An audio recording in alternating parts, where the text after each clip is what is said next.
না।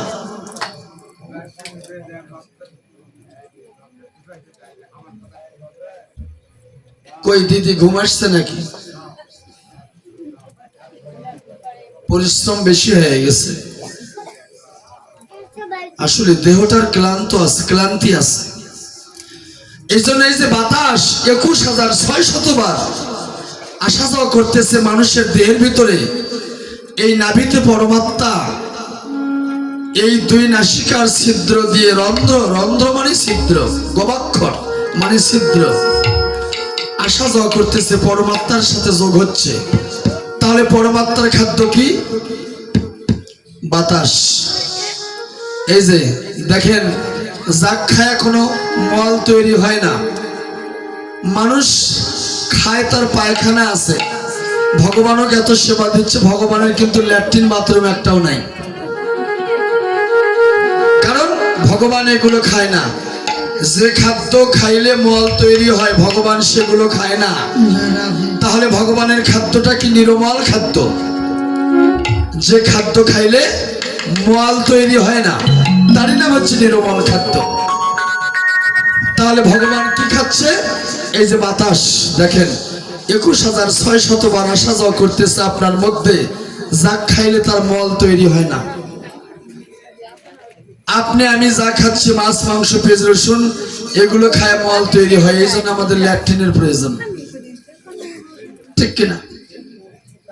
ভগবান এগুলো খায় না, এই জন্য ভগবানের ল্যাট্রিন পায়খানা প্রস্রাব ফানার কোনো প্রয়োজন নেই।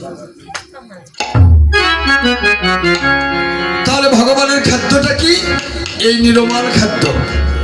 এই জন্য ভগবান আপনার মধ্যে বসে আছে, আর ওই ভগবানকে আটকাতে গেলে কি করতে হবে জানেন?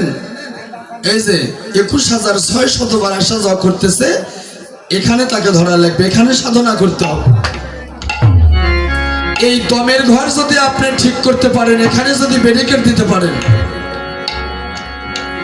কারণ যেখানে জল আছে সেখানে মাছ আছে, চারপাশে যদি বাঁধ দিতে পারেন, জলও আর বের হতে পারবে না, মাছও আর বের হতে পারবে না। তবে জল যাবার একটা উপায় আছে কি? এখানে বিজ্ঞান বলল বাষ্প হয়ে কতগুলো জল সাগরে প্রবেশ করে, এগুলো বায়ু পথে রোদের প্রচন্ড তাপে জল বাষ্প হয়ে সাগরে প্রবেশ করে।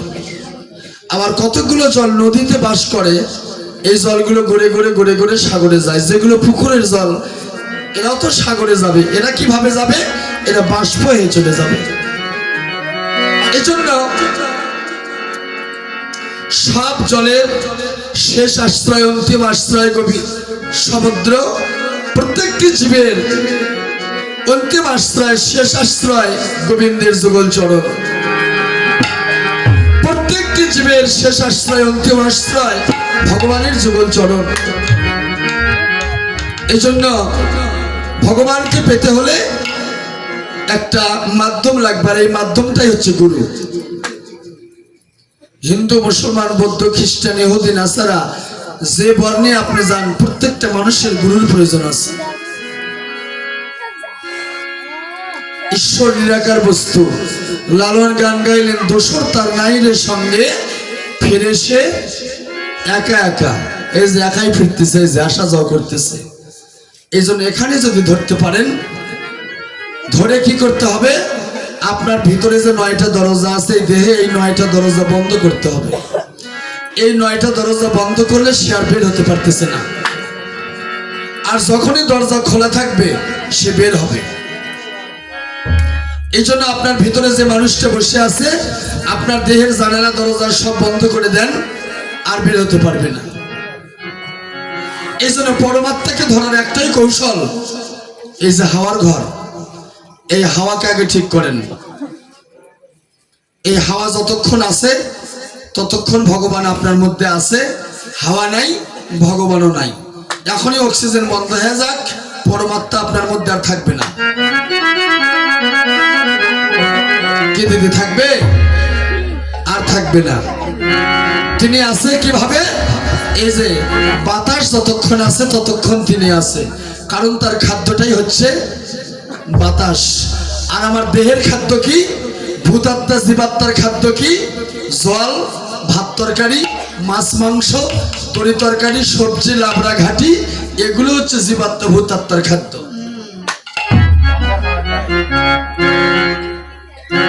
কারণ যখন খিদা লাগবে এগুলো না খেলে আপনি বাঁচবেন না।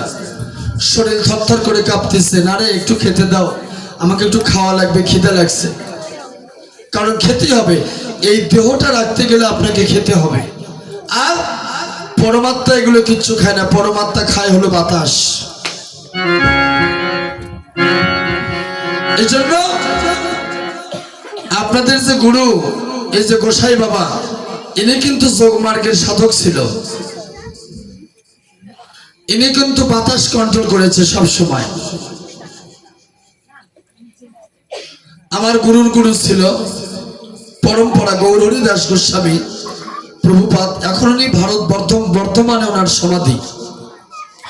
নাটোরে যে রাজবাড়ি ছিল, সেই পাগলা রাজার ছেলে হচ্ছে আমার গুরুর গুরু। তো ওখানে যে কালীবাড়ি ছিল, কালী মন্দির ছিল নাটোর রাজবাড়িতে, এখনো কিন্তু আছে। ওই কালীমায় আমার গুরুর গুরুকে দিব্য জ্ঞান দান করছিল। সেই দিব্য জ্ঞান পাওয়ার পরে তিনি সন্ন্যাস গ্রহণ করেন, আর বাড়ি থাকলেন না। উনি তালোরা এসেছিলেন, তালোরা নাম শুনছেন তো? তালোরা ওখানে বহু বৎসর ছিলেন। ওখানে আজও একটা বট গাছ, সেদিন দেখলেন না বট গাছ, বিশাল বট গাছ। ওখানে একটা পুকুর আছে। উনি ভিতর থেকে নার ভুড়িগুলো মুখ দিয়ে বের করে ওখানে ধুচ্ছিল। ধুয়ে মুছে আবার সুন্দর করে সাজে সাজে উঠেছে।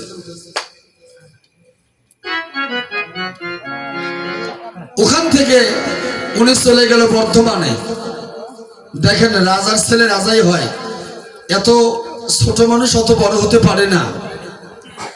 কারণ বড় লোক যদি গরিব হয়, তাও তার 3 সিঁড়ি যায় বড় লোকের ওই চাল চলন। আর গরিব যদি